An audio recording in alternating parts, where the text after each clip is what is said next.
MBTI I 99%, 세상에서 제일 조용한 두 절친 소심이와 대범이가 맛집에 도착했습니다. A few minutes. 분명 메뉴는 다 골랐는데 주문벨 앞에서 이들의 뇌는 일시정지 버튼이 눌려버립니다. 지금 이 상황, 우리 소심이들이라면 심장박동은 140을 찍는데 입술은 본드로 붙여버린 것 같은 기묘한 압박감을 느끼실 겁니다. 하지만 이건 단순히 기가 죽거나 성격이 내성적이어서 벌어지는 일이 아닙니다. 사실 우리 소심이들 뇌 안에서는 지금 팔 하나가 부러지는 것과 맞먹는 처절한 생존 전쟁이 벌어지는 중입니다. 대체 주문 한마디가 왜 죽기보다 힘들까요? 그 잔인한 심리학적 진실을 지금 바로 파헤쳐 보겠습니다. 우선 우리 소심이들이 일상에서 흔히 마주하는 이 민망한 순간들이 사실은 얼마나 아픈 일인지부터 살펴볼 필요가 있습니다. 나도 아프다. 뇌과학적으로 볼 때 누군가에게 내 목소리가 닿지 않고 무시당하는 경험은 단순히 민망한 해프닝이 아닙니다. UCLA의 심리학자 나오미 아이젠버거 교수는 이를 증명하기 위해 사이버볼이라는 유명한 실험을 진행했습니다.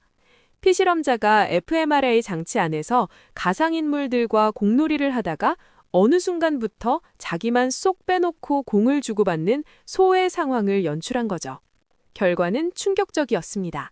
무시를 당하는 순간 우리 뇌의 전대상 핏질이 뜨거운 물에 데이거나 팔이 부러지는 통증을 느낄 때와 동일한 신경회로의 전기 신호를 내뿜으며 활성화된 겁니다. 결국 우리 뇌는 사장님에게 주문을 무시당하는 것을 똑같은 생존의 위기로 인식합니다. 우리 소심이들이 느끼는 무시는 비유가 아니라 문자 그대로 물리적 통증인 셈입니다. 수만 년 전 인류에게 집단으로부터의 대제는 곧 죽음이었습니다. 야생의 환경에서 무리로부터 떨어져 나간다는 것은 곧 굶주린 포식자에게 노출되는 치명적인 위협이었기 때문이죠. 사장님이 내 부름을 못 듣고 지나치는 그 찰나의 순간 우리의 본능은 이를 원초적 고립의 신호로 착각해 비상을 걸어버립니다. 그 결과 숨이 턱 막히는 공포가 소환되면서 목소리를 안으로 가둬버리는 것이죠. 그런데 공포를 느끼기도 전에 우리 소심이들을 괴롭히는 전초전이 있습니다.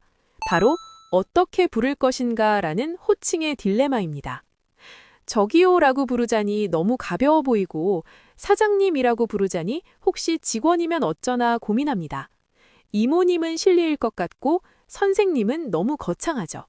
남들에겐 아무것도 아닌 이 호칭의 선택이 우리 소심이들에겐 수만 가지 변수를 계상해야 하는 고도의 사회적 시뮬레이션입니다. 심리학에서는 이를 인지적 복잡성으로 설명합니다. 우리 소심이들은 상대방의 기분, 식당의 분위기, 주변 손님들의 시선까지 모든 데이터를 동시다발적으로 처리합니다. 완벽한 타이밍을 찾기 위해 시뮬레이션을 돌리다 보면 뇌의 에너지는 순식간에 바닥나버립니다. 결국 가장 적절한 순간을 기다리다 입만 뻥끗하다 결국 포기해버리는 인지적 과부하 상태에 빠지는 것이죠.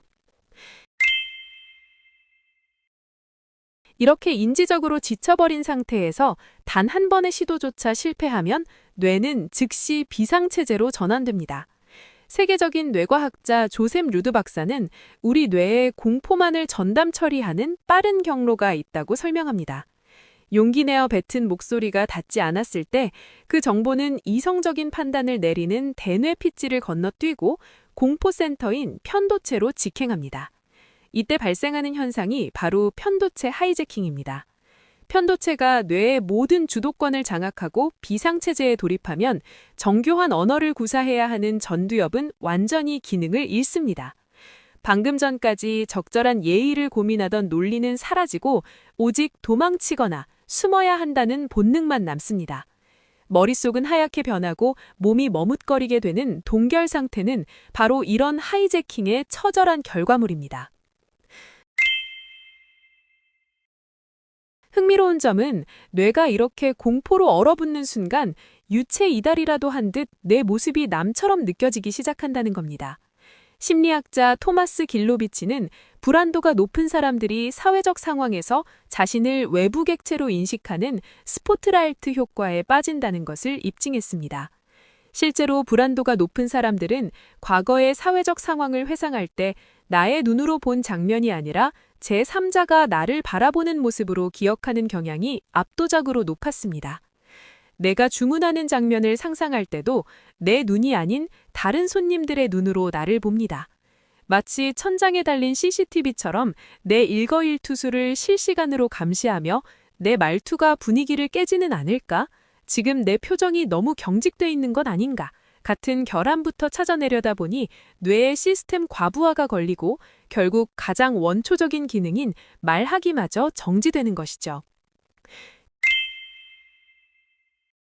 결국 우리 소심이들이 주문을 못하는 건 사회성이 부족해서가 아닙니다. 타인의 작은 표정 변화나 이 공간의 미세한 흐름을 읽어내고 혹여나 내가 누군가의 불편함이 되지 않을까 고민하는 뇌의 세밀한 레이더가 작동하고 있기 때문입니다.